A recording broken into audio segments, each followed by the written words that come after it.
Welcome to Module 1. We're going to be diving into crypto.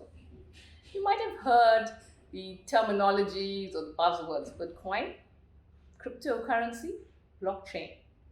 You might ask, what are these? So, Bitcoin was started in 2008 by Satoshi Nakamoto, the founder of Bitcoin. So, Bitcoin can be regarded as the grandfather of the cryptocurrencies.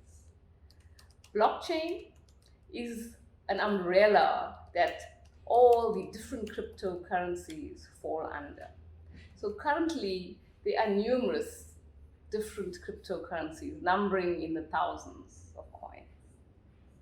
And blockchain technology is the underlying technology that these coins live on top, or the platform that they live on, or the ecosystem that they live on.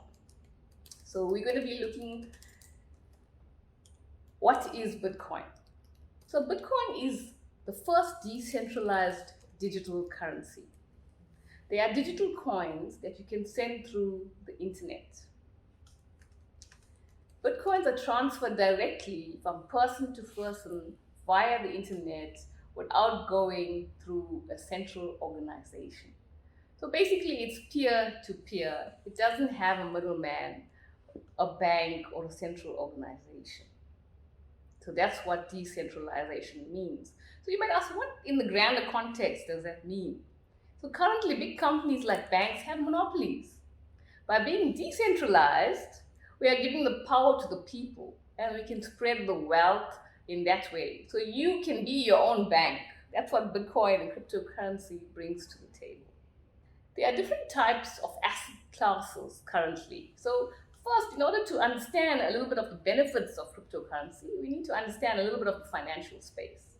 So let's look at the type of asset classes. The first asset class is cash, where the savings in our bank accounts, hard cash, the liquidity, that sits under the cash umbrella.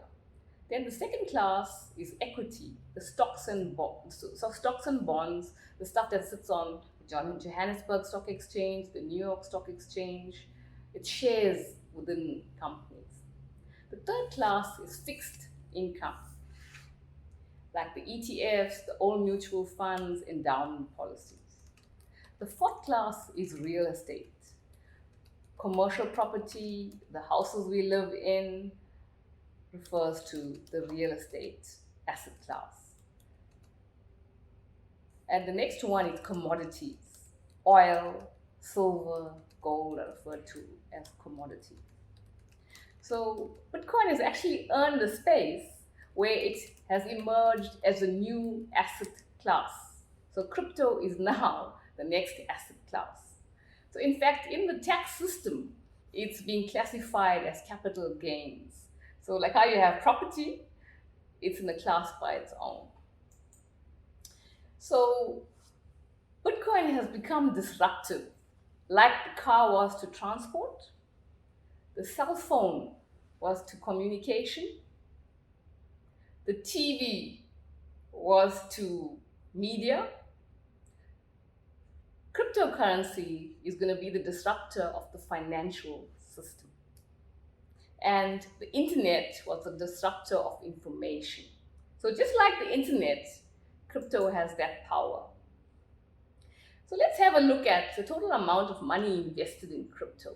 So you don't take my word for it that it's going to be a disruptor. The stats speak for themselves. So currently, the total amount of money invested in crypto as of May 2021 sits at $2.4 trillion. I'll give you a moment to ponder that thought. $1 trillion is a million dollars. 12 decimal places. Okay, and the different exchanges in existence is sitting at 376 exchanges, over 9,000 different cryptocurrencies or tokens. The volume traded on a daily basis is sitting at 236 billion. Bitcoin dominance currently from that market share of 2.49 trillion is sitting at 43.8% dominance. So out of all the cryptocurrencies, I said to you, Bitcoin was the grandfather of the coins. And in that 12 years, it has held a dominance of 43.8%. Ethereum, the second biggest currency, is bordering on 20%, sitting at 19%. Just to give you a context, adoption is here with those numbers. So one of the biggest questions you might be sitting on the sidelines and asking, is it too late to start? So basically, when it started in 2008, it was very much into the innovative stages. So for the crypto geeks, the computer geeks were into it then. Then we had the early adopter phase in 2015 to 2017. We are now in the phase between 2019 and 2021, which is the early majority stage. So we're right at the beginning of the parabola, just before it goes into the exponential explosion phase. So to answer that question, you are not late entering the market. We are sitting on the verge of mass adoption coming into being. So basically, the retail investors are flowing in. The commercial big companies are starting to come into the space.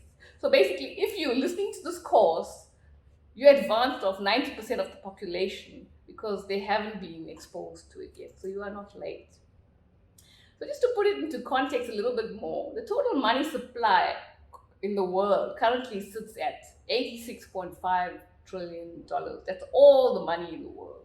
The physical paper money sits at $34 trillion. So Bitcoin, we said, was $2.5 trillion. So physical money has been in existence for hundreds of years. Bitcoin is 12 years old. And in 12 years, it's got almost 25% market share of the physical money supply. Gold is sitting at roughly $8 trillion. So Bitcoin is sitting at or cryptocurrency collectively is sitting at $2.5 trillion. So cryptocurrency is seen as digital gold. So it's actually eating the lunch money of our physical money and the gold. So this is important to understand the dynamics, because you need to understand where the money is going to flow from and into. Then you understand the supply and demand dynamics. So if we had to compare, Apple is sitting at $1 trillion. So the cryptocurrency market has now surpassed one of the biggest companies in the world, which is Apple and Amazon as well. So guys, let's get ready for module 2.